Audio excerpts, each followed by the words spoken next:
Welcome back to Vacation Bible School at Zion. It's a beautiful day, and I'm so happy that you're here. Today we're going to talk about the parable of the sower. And I'm sure that you're probably getting pretty good at this, so maybe tomorrow you can tell me the story. So let's see.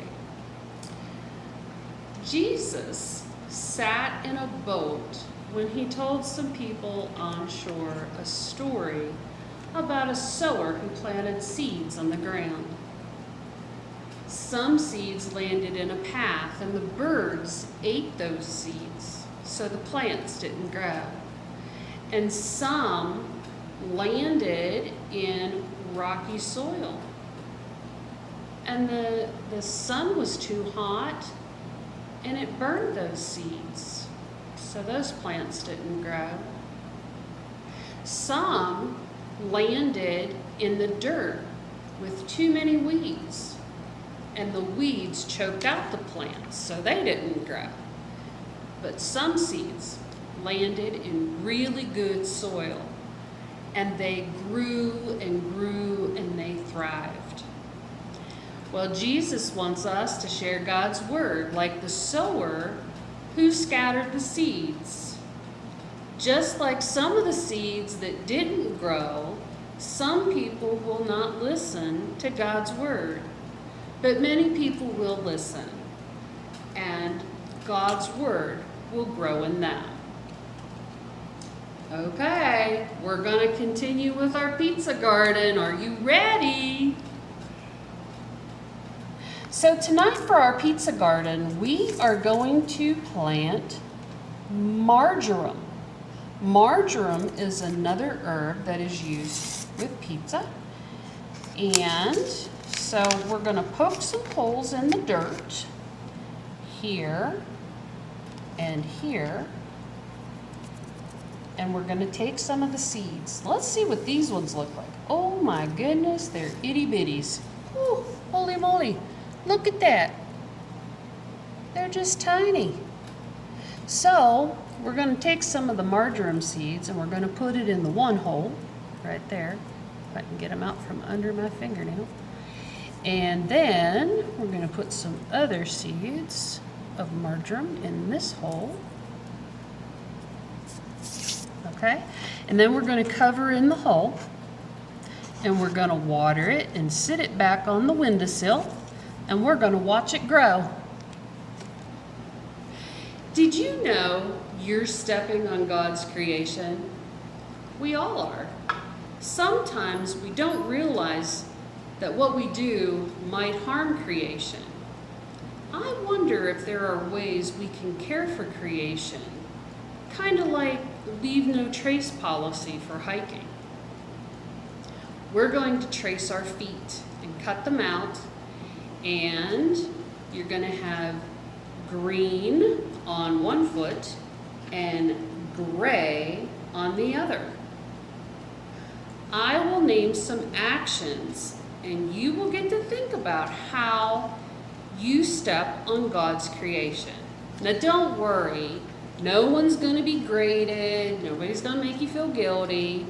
Your only job is to think about what you do now to care for creation, and begin to think about new ways you could care for creation. So, when I ask a question, decide if your answer really cares for creation, like green, or doesn't really care for creation, you put gray. Are you ready? Let's see what you come up with. Can I conserve water by showering 5 minutes or less?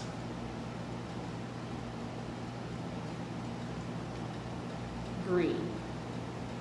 Might be 6 minutes, but I can do it. How about you?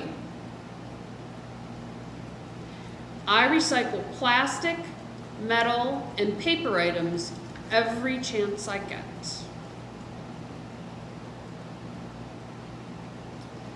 I'm gonna go gray on this one because I'm not really good at it.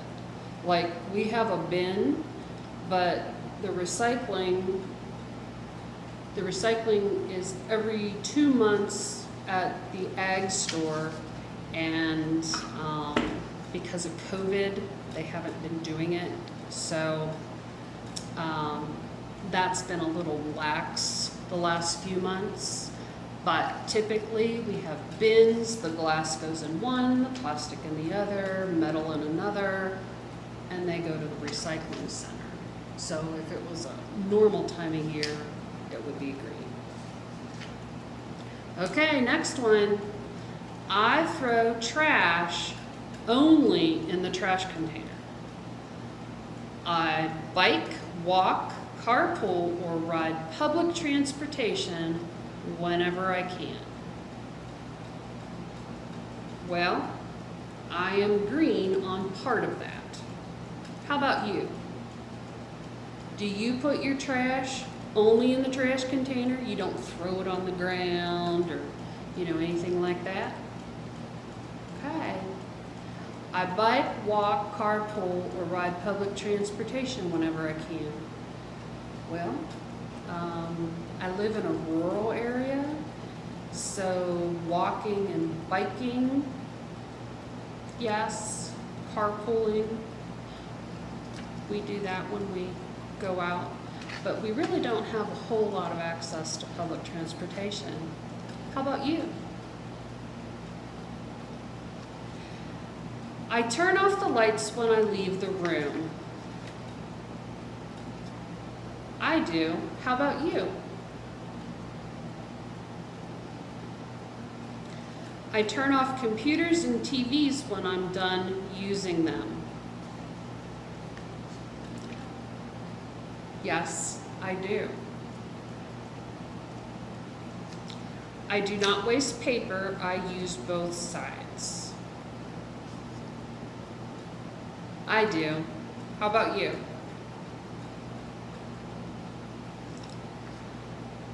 I think about ways to reuse things. I would have to go with both.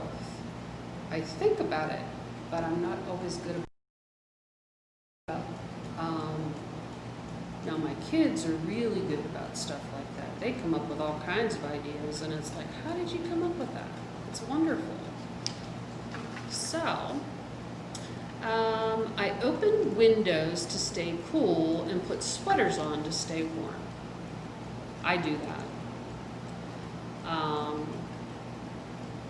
Sometimes it's kind of comical because on a cool night I'll throw like a little lap blanket over my legs and my husband's leg. What are you doing? He thinks I'm crazy for doing that, but anyway. I help my family grow vegetables and plants at home, or I help with a community garden. Well, I help with family gardens, and there is a local community garden up by Mack Park. Those of you familiar with Indiana County, over by Mack Park, they have a community garden, and it is just amazing the things that they have there. So if you don't have one in your area, and you can get some community members, neighbors to go in on it, it's a pretty cool thing. So anyway, every day I see and hear messages encouraging us to buy or consume new things. And when we use more than our share of the earth's good stuff, other people suffer. This is a challenge. So I challenge you to conserve water. I challenge you. So like, instead of letting the water run when you're brushing your teeth, turn the faucet off, brush your teeth, and then turn it on and rinse. Make sure you hit the garbage can. Make sure you turn the lights out when you're done. Those are all things that all of us can do. And we can ask God to forgive us when we hurt the earth or our sisters and brothers. Jesus brought life out of death, and we can find ways to meet this challenge. When something is really hard, like a big challenge that feels like a prickly thorn or a rock sitting on your foot, it's easy to feel like you're all alone. But we aren't. Many people have made promises to help you. When Jesus was on the cross, he felt very alone. But he brought life out of death. That was God's promise. God's amazing creation includes caring people, family, church community, neighbors, and friends who can help you. That is a great promise. Today, we are going to be making pockets of promise to remember all of the people who helped when things seemed impossible. So we are making pockets of promise, and you can use fleece or you can use other material you have around the house. I had some Mickey Mouse. This is a 10 by 10 square. And then I have little Miss Minnie. She's an 8 by 10. Okay? So what you're going to do is you're going to turn over so you have the back side of the fabric up for the 10 by 10. And then you're going to lay the 8 by 10 on top. Okay? Now, what we're going to do to make the pockets, we're going to make 2 cuts for our pockets. Okay, so we're going to do 2-inch squares. Turn that.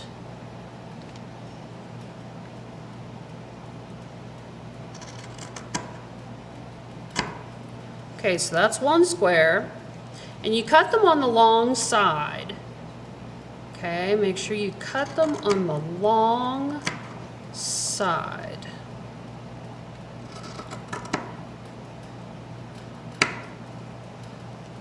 Oop, missed a string.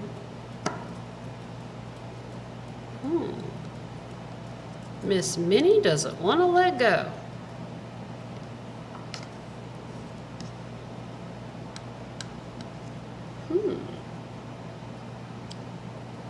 Alrighty, so we did our 2-inch squares, and you probably wondered why we did that. Well, we're going to tie this, and we have to make like 1/2 inch wide by 2-inch long cuts. And you have to cut both fabrics to make this work.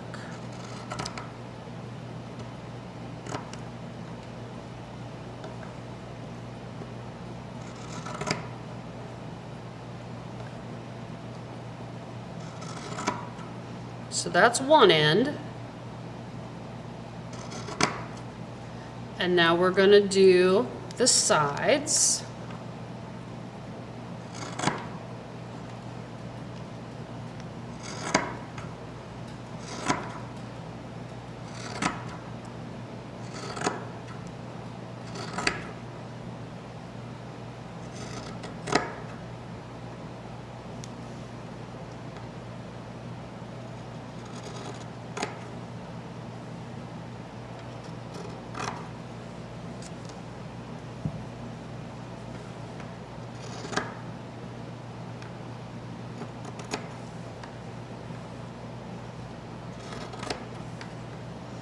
And once we're done cutting these, we are going to tie them. And that will help to make our pocket. And we'll have a little flap at the top.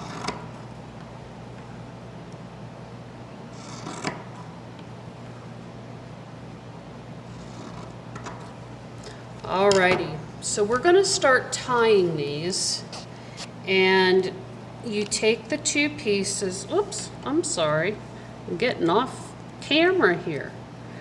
We are going to tie these, if I can get a hold of it. We're going to tie it into a knot, hopefully. So as we tie these, you're going to tie up all three sides and leave the top part open so that it makes the pocket. And as we're tying these, I want you to think about things that have challenged you. And I want you to write something that has challenged you, put it on a piece of paper, and I want you to put it inside your pocket. And then at a later date, I want you to pull that out, and I want you to think about the people that have helped you with your challenges along the way. So, as I said, you're going to place a piece of paper in your pocket when it's all tied together. And by putting your challenge in your pocket, it helps you remember the people who are tied to me and who can help me. And because Jesus' new life, we are never alone. He always walks beside us. And so, tonight, I want you to think about the love of Jesus helps me face challenges, and the love of Jesus helps you face challenges. So, I'm so glad that you came for day 4 of Vacation Bible School, and I hope you come back for tomorrow night. Bye.